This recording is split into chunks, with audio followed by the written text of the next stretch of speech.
Good afternoon and welcome to the show, most especially with the AFCON kicking off today. Yeah, good afternoon, Sydney. Good afternoon, across Siberian. It's good to be back here. Happy New Year to you guys. Happy New Year! Alright, that's me. This is making a return. Yeah, it's good to be back here. And yes, the feeling of the AFCON, especially with the Super Eagles, up and running with that particular one. Let's not forget that the last time out where we had the major football competition, that was the World Cup, the Super Eagles were actually missing.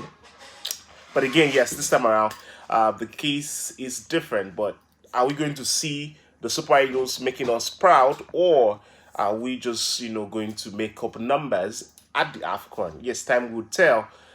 With the arrays of stars we had with the team, but injuries setting in and now making us look like, yes, we just need to hope and put all our trust on just very few players with that particular team. Well, that's just that. But again, it's good to be back here and starting off. We'll be hoping that the athletics integrity units, who would on the 19th of this month, a couple of days from today, we will be looking at the case that concerned Toby Amosu over her whereabouts in 2023.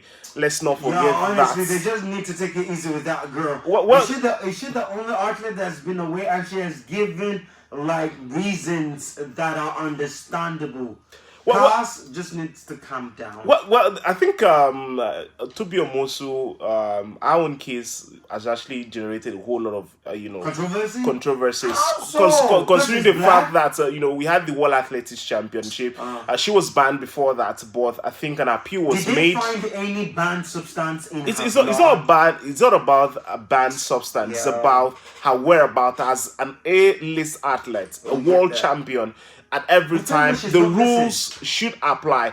And talking about the integrity unit, it was not only them that actually, had put up an appeal by the Sport Arbitration Court. Also, the World Anti-Doping Agency, also follows suit 2 days after that. But let's see how that judgment would actually be, January 19 would be the date, and we'll be keeping our fingers crossed. Hopefully, she is not banned.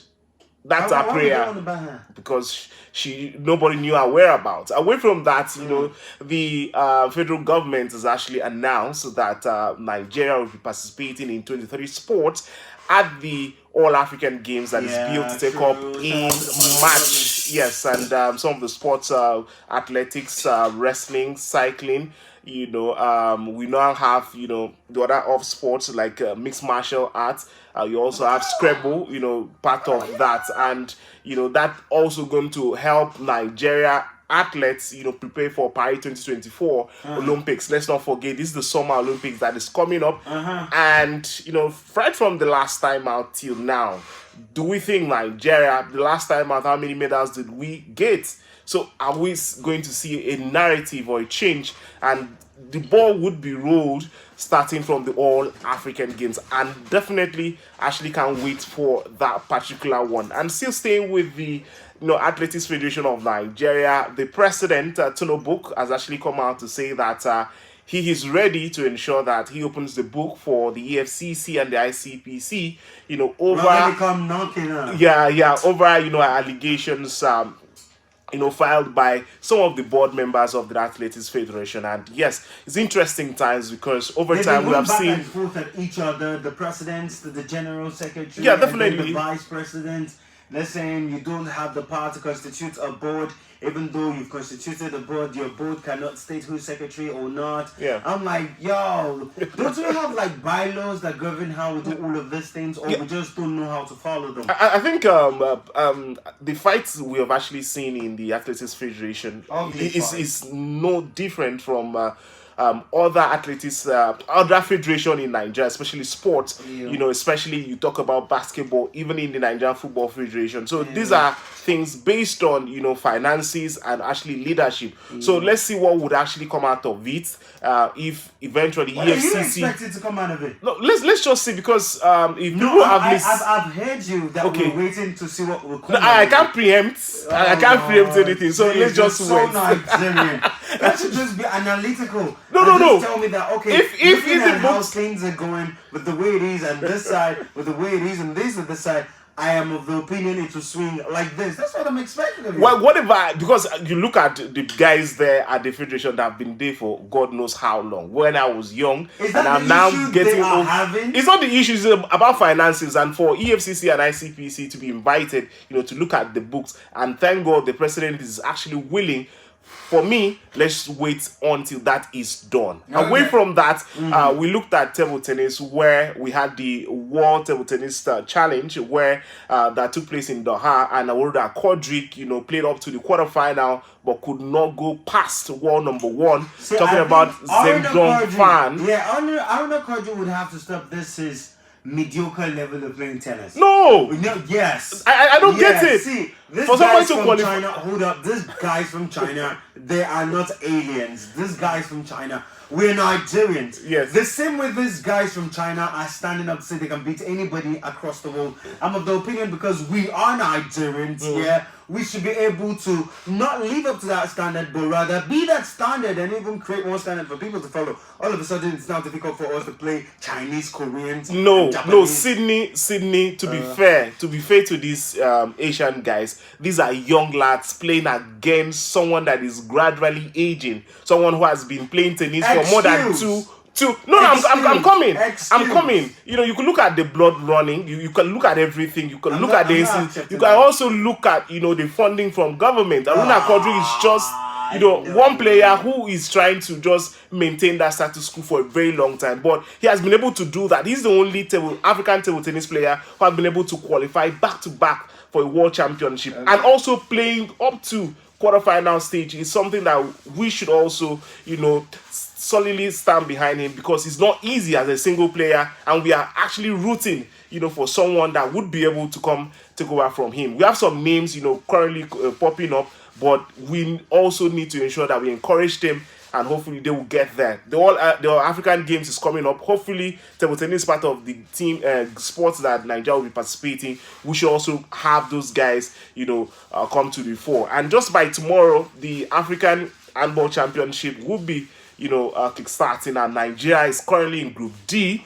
where we have the likes of Tunisia, Angola, and Kenya. All we can wish is that, yes, they go and make us proud. Let's not forget that this handball championship is actually a qualifying series to actually help Nigerian handball players qualify for the Paris Summer Olympics coming up in July this particular year. And away from the non-football stories, we'll be looking at some of the timetable for other federation. We're looking at taekwondo, we're looking at weightlifting, and we're also looking at judo. They've all released their calendar for the year, and not just that, all in preparation for the Summer Olympics. Let's not forget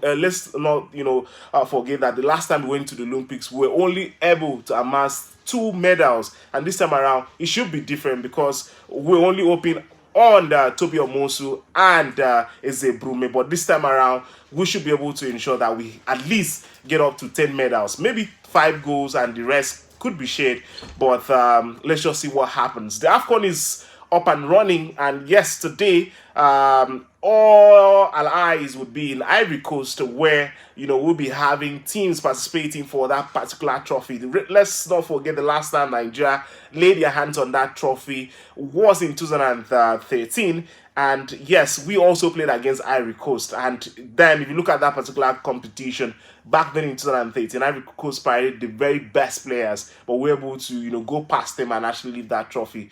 The case this time around is that Nigeria likely, are the big boys based on the players. We talk about Victor Osimhen, but again, are we actually ready as a team to actually lift that particular trophy? I don't know, but maybe Uncle Koko would actually want to go with the Super Eagles, but for me, I doubt. And until after all the first group game. That's when I would decide thank you very much. I was going to commend you for what you had done, all the details, the breaking down that you did. I was going to commend you, but when you got to that whole Super Eagles place and you started your gap, I didn't hear you anymore.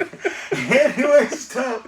Too much, Jimmy. Like his return is just something else for me. Akwa Ibom girls, they told us to be very careful.